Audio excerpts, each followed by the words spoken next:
Welcome to Electrified. It's your host, Dylan Loomis. We got some comments about Tesla from Christian von Koenigsegg, the founder and CEO of the Swedish hypercar manufacturer Koenigsegg Automotive. If you're not familiar with the type of work this company is known for, here's some eye candy for you. Christian knows what he's talking about. He has been a visionary of sorts in his own right.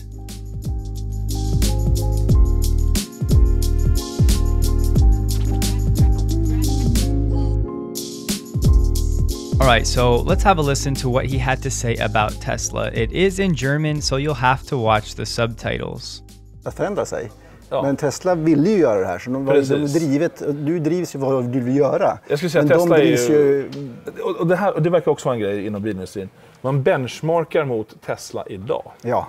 Det är ju ett jädra misstag. Och då säger jag, men det är ju, den gör ju 0-100 på 2,5 sekunder och har 700 hästar och har längst range. Så det är klart att måste... Nej, men ni kan inte benchmarka, ni måste benchmarka mot det imorgon. Ja, Tesla, och då är det 5% lättare och 5% längre range och 5% snabbare. Och billigare. Och då säger bilföraren, ja men det går ju inte att tävla emot. Nej. Men det är det de gör. Det måste göra, ja.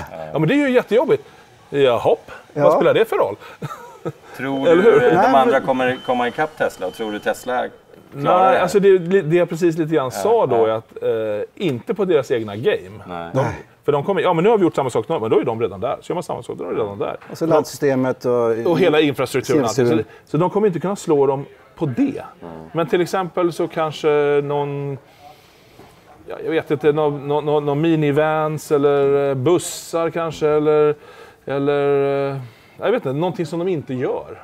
Ja, men de gör ju snart allting. Ja, de kommer också med en liten mindre bil snart, och sportbil och traffic. Jag har alltid sagt att Tesla ska försvinna den dagen de andra kommer ikapp. Liksom. Det var ju många, det trodde inte jag då, men det är många som tror det. Men man läste ju även i era tidningar så här, nu kommer Tesla döda, och Tesla dödar hit till Tesla dödar. Hur många har man hört liksom? Och så kommer de och sen... So if you missed it, the guy in the white shirt said toward the end of the clip, they, referring to Tesla, will disappear when the others catch up. To which Christian replied, a lot of people think so, but not me. This is one of those statements you make so as to not humiliate a friend in public, as if saying, a lot of people think so, makes them feel less stupid, when a real translation is, there's still plenty of people who are clueless about Tesla, and you, my friend, just gave yourself away as being one of them. But on a more serious note, what Christian said about the competition needing to go where Tesla is not is exactly what they need to do right now while they work on their battery tech and software. They need to focus on one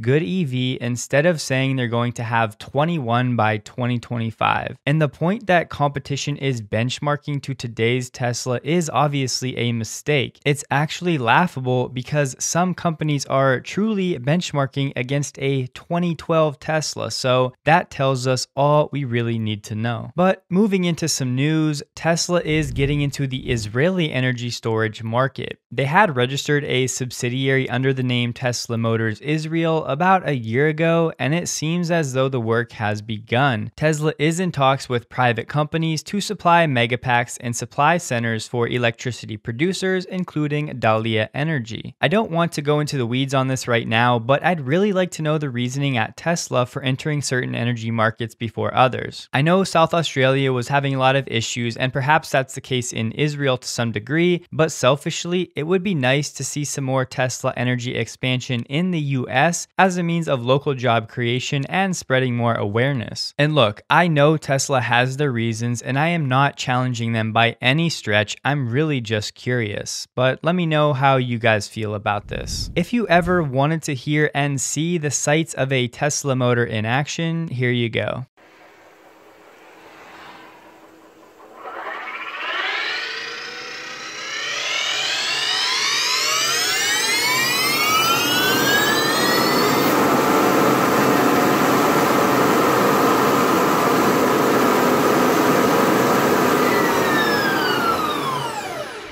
With the end of the year approaching, that means the federal tax credit for Tesla Solar is also dropping. Tesla Twitter reminded us of this yesterday. The federal incentive started at a 30% tax credit, which dropped to 26% last year and is set to drop to 22% at the end of this year. The thing here to note though is that you need to have the system installed before the end of the year to take advantage of that extra 4%. And on that front, things are not always rosy. Preston Crow commented saying, he ordered solar with Powerwalls in August and they are still waiting for an install date. And Bill Wolf added that he ordered on July 7th and is still waiting as well. Now, of course, these are just two anecdotes and install times vary greatly depending on location. So if you're in the market for Tesla Solar, it would be worth a call to see if you can make a move soon. The delays are presumably from a lack of Powerwall supply, and most homeowners want to have solar and Powerwalls installed together,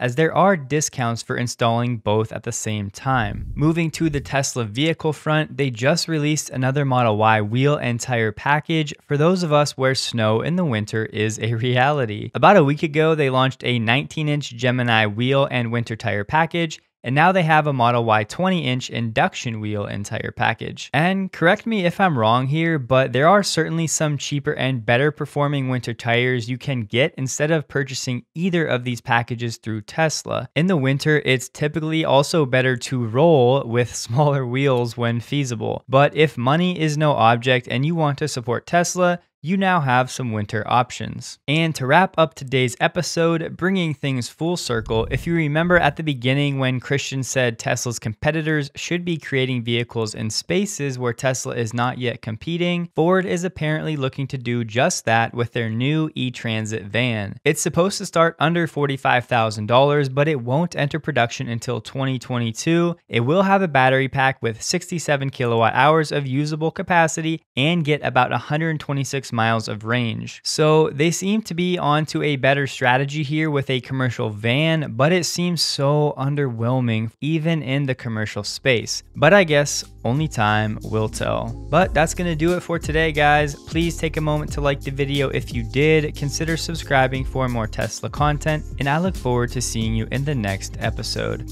I hope that you have a great day.